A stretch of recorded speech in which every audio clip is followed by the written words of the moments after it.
Guys, এখন আমার খুব ঝাল খেতে ইচ্ছা করছে, সেজন্য ঝাল খাওয়ার ব্যবস্থা করছি।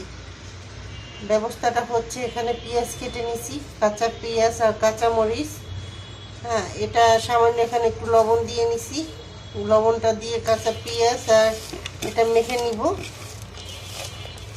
মরিচটা খুব ভালো করে মেখে নিব, যেন ঝালটা মরিচের ঝালটা যেন পেঁয়াজের সাথে লেগে যায়।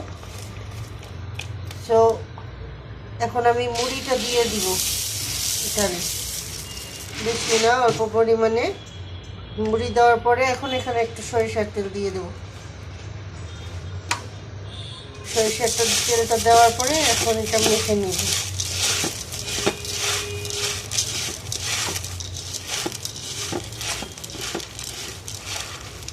তো গাইস, হয়ে গেল ঝটপট ঝাল খাওয়ার ব্যবস্থা।